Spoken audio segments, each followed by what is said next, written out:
Hello student, आज के editorial का टॉपिक है stop the fence sitting in cluster bomb use. इसको आप कनेक्ट कर पाएंगे GS2 इंटरनेशनल रिलेशन के पार्ट से। और इस एडिटोरियल के एनालिसिस में कुछ ऑर्गेनाइजेशंस भी हैं, तो इंटरनेशनल ऑर्गेनाइजेशन वाला जो पार्ट है उससे भी आज के एडिटोरियल के एनालिसिस को आप कनेक्ट कर पाएंगे। बेसिकली आज के एडिटोरियल के एनालिसिस में रशिया यूक्रेन का जो वॉर हो रहा है और उसमें ये लोग आपस में जो अटैक करने में बॉम्ब यूज कर रहे हैं और यूएस यूक्रेन को सप्लाई कर रहा है, तो क्या इंटरनेशनल लॉ ये लोग फॉलो कर रहे हैं, उस पर ही आज का एडिटोरियल का एनालिसिस है। यूनाइटेड स्टेट ने डिसाइड किया कि वो भेजेगा क्लस्टर म्यूनिशन यूक्रेन को, और ये उसका पार्ट है न्यू मिलिट्री एड पैकेज, और ये कीव वार एफर्ट अगेंस्ट रशिया यूज होगा। ये कंट्रोवर्सी में है। क्लस्टर म्यूनिशन या क्लस्टर बॉम्ब एक तरह का वेपन है जिसपे मल्टीपल एक्सप्लोजिव सम्यूनिशंस होते हैं, जिसको बॉम्बलेट्स भी कहते हैं।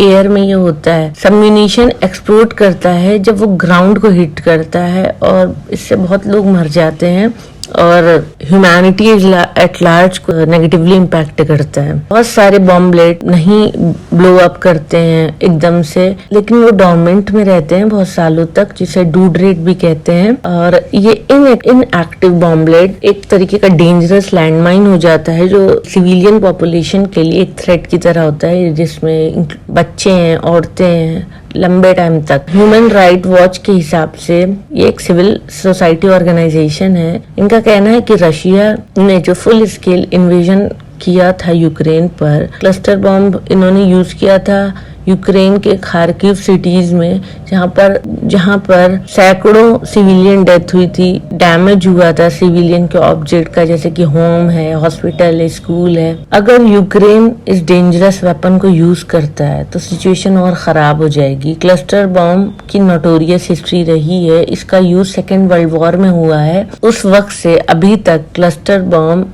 बहुत सारे ओकेजन में यूज हुआ है। इनफैक्ट यूएस ने भी यूज किया था वॉर में, जब वियतनाम, अफगानिस्तान या इराक से हुआ था। अगर क्लस्टर म्यूनिशन को मॉनिटर करें तो ऑलमोस्ट 56,000 to 86,000 पीपल इससे मर गए हैं, सिर्फ क्लस्टर म्यूनिशन के इफेक्ट से, जिस कंट्री पे इसका अटैक हुआ है। 1960 से अब तक का ये रिकॉर्ड है। क्लस्टर म्यूनिशन का यूज बढ़ते जा रहा है और इंटरनेशनल कैंपेन चली इस बॉम्ब के अगेंस्ट, और इसे सिविल सोसाइटी ऑर्गेनाइजेशन ने चलाया, जैसे कि ह्यूमन राइट वॉच है, और ये मोमेंटम भी पकड़ लिया। एज अ रिजल्ट हुआ क्या, इंटरनेशनल ट्रीटी एक बनी जो convention on cluster munition CCM के नाम से जानी जाती है, और ये इनैक्ट हुई थी मई 2008 में। CCM के इनैक्ट होने पर मेजर स्टेप ये था कि क्लस्टर बॉम्ब को खत्म कर दिया जाएगा, और ये ट्रीटी यूनिवर्सल नहीं है, सिर्फ 112 कंट्रीज ने इसे एक्सेप्ट किया है CCM को, जिसमें इंक्लूड होती है नेटो के कुछ मेंबर जैसे कि Canada, Germany, France, United kingdom. लेकिन कुछ इम्पोर्टेंट कंट्री जैसे कि US, Russia, China, Israel, India,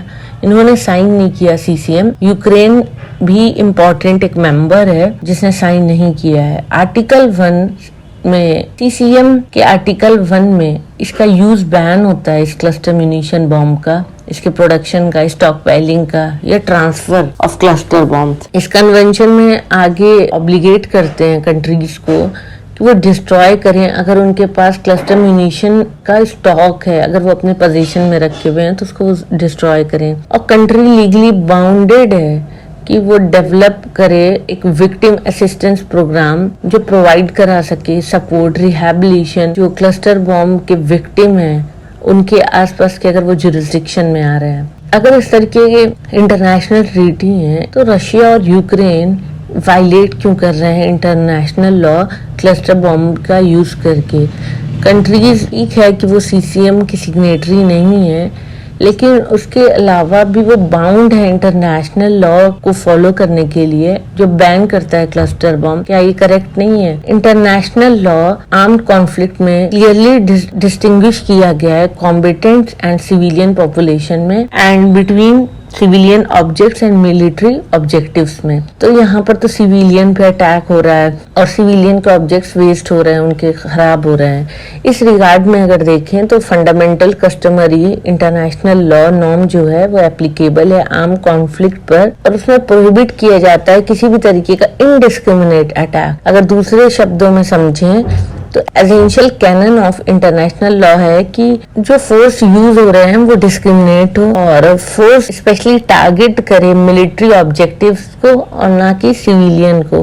CIL norm Codify किया गया है आर्टिकल 51 पार्ट 4 में, जो एडिशनल प्रोटोकॉल है, और 1949 जेनेवा कन्वेंशन में भी है, जहाँ पे both countries Russia and Ukraine parties हैं। अगर बात करें नेचर ऑफ क्लस्टर बॉम्ब की, तो इसका यूसेज हम क्लासिक एग्जांपल में देखें तो इनडिस्क्रिमिनेट यूज ऑफ फोर्स है, जो फेल करता है, लेकिन इसमें बात ये आती है फेल करता है डिफरेंशिएट करने में between civilian objects and military objectives में, इस वजह से ये इलीगल है। दूसरा fundamental international humanitarian law norm जो है वो रेलिवेंट है, क्योंकि उसमें बात होती है प्रोपोर्शनैलिटी की। कोडिफाइड हुआ है 51 पार्ट 5 में additional protocol 1 to the 1949 Geneva Convention में। इस रूल के हिसाब से मना करते हैं एक्सेसिव यूज ऑफ फोर्स, जिससे बहुत ज्यादा डैमेज हो सिविलियन पॉपुलेशन और उसके ऑब्जेक्ट्स को। कंपेयर करें मिलिट्री बेनिफिट से, अगर मिलिट्री बेनिफिट वाला है उसके कंपैरिजन में सिविलियन का लॉसेज हैं ज्यादा,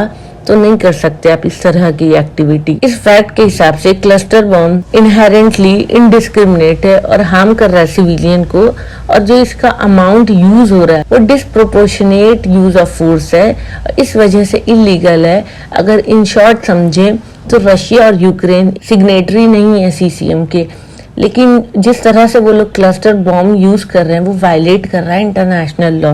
अब बात आती है US की, वो सप्लाई कर रहा है बॉम्ब यूक्रेन को आउटसाइड CCM के। वॉशिंगटन ने क्योंकि साइन नहीं किया है, तो क्या वॉशिंगटन वायलेट नहीं कर रहा है इंटरनेशनल लॉ सप्लाई करके क्लस्टर म्यूनिशन बॉम्ब का? US मेड क्लस्टर बॉम्ब का क्लेम है कि वो रशिया की तरह नहीं बना रहे हैं, जिसका डूड रेट लो है। उनका जो बॉम्ब है वो ज्यादा बेहतर है और अनएक्सप्लोडेड बॉम्बलेट्स हैं और स्लिम है। यहाँ पे हम क्वेश्चन कर सकते हैं कि क्या ये जो रिक्वायरमेंट है यूज ऑफ फोर्स प्रोपोर्शनल होने की और डिस्क्रिमिनेट होने की, सप्लाइंग क्लस्टर बॉम्ब्स, अगर कोई भी कंट्री कर रहा है ये एक्टिविटी, तो वो एक इररिस्पॉन्सिबल एक्ट है। इसका यूजेज या पोजीशन या ट्रांसफर या सप्लाई करना क्लस्टर बॉम्ब की ये यूनिवर्सली बैन करना चाहिए। इसी बात को इन्वेसाइज किया था CCM में। लेकिन इस तरह की चीजें होने के लिए, पॉसिबल करने के लिए, जितने यूनाइटेड नेशन मेंबर कंट्रीज हैं उन्हें एक्सेप्ट करना चाहिए CCM और पूरी तरीके से खत्म करना चाहिए क्लस्टर बॉम्ब। इस बॉम्ब का जो रूट है वो अर्थ से हमारे खत्म कर देना चाहिए। तो ये था आज का एडिटोरियल का analysis. Thank you for watching my video. Please share, like and subscribe.